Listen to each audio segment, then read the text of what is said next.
কি আঙুলটা থেমে গেল না? ঠিকই দেখছেন, আমাদের সুন্দরী মায়ের দর্শনে গেছে। আজ মহাষষ্ঠী। প্রথমেই জানাই সকলকে মহাষষ্ঠীর অনেক অনেক শুভেচ্ছা। অনেক দিনের মনে একটা ইচ্ছা ছিল যে মায়ের প্রথম দর্শনটা আমি সুন্দরীকে নিয়েই করব। কিন্তু আবার চিন্তাতেও ছিলাম, আমি কি সুন্দরীকে মণ্ডপ অবধি নিয়ে যেতে পারবো? ও কি যাবে? কিন্তু বিশ্বাস করুন, আমাদের সুন্দরী এতটাই লক্ষ্মী মেয়ে যে ও কিন্তু রাস্তাতে যেতে যেতে কোনো অসুবিধা করেনি। আমার বাড়ি থেকে মণ্ডপ অনেকটা দূরে। সুন্দরী লক্ষ্মী মেয়ের মতো আমার সাথে গেছে।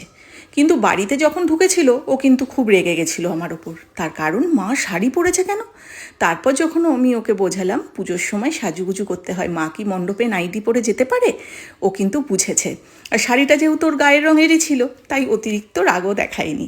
তো আমি, আপনাদের দাদাভাই, মেয়ে সবাই মিলে সুন্দরীকে নিয়ে বেরিয়ে পড়েছিলাম সকাল সকাল মণ্ডপের উদ্দেশ্যে। আর চারিদিকে ঢাকের আওয়াজ, মাইকে গান, সুন্দরী খুব এনজয় করছিল।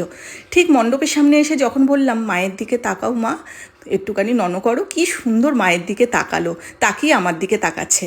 আর থেকেই ও আমার দিকে টেরিয়ে টেরিয়ে তাকাচ্ছে, কারণ আমার মনে হয় আমি শাড়ি পরে থাকলে ও আমাকে ঠিক চিনতে পারে না, কারণ অভ্যস্ত নয় সেই কারণে। সুন্দরীকে নিয়ে মায়ের কাছে মন ভরে প্রণাম করলাম এবং মাকে বললাম, আমার সুন্দরীকে, আদুরিকে, লক্ষ্মীকে, আমার সকল বাচ্চাদের তুমি ভালো রেখো। আর দূর থেকে আদুরি দাঁড়িয়ে দাঁড়িয়ে দেখছে, কারণ জানেন তো আদুরিকে সুন্দরী কি করবে কাছে এলে। বেচারার জন্য খারাপও লাগছিল। আদুরিকে অনেক ডাকলাম, কিন্তু ও কিছুতেই এলো না। শখ করে সকালে একটা গলায় হার পরিয়ে দিয়েছিলাম, যেটা কাল কিনে এনেছিলাম, কিন্তু সুন্দরী খুলে ফেললো।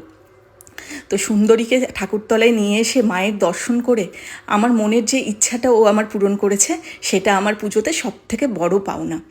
ঠাকুর দর্শন করে, প্রণাম করে, পুজো দিয়ে ফাইনালি সুন্দরীকে নিয়ে আবার বাড়ির দিকে রওনা দিলাম।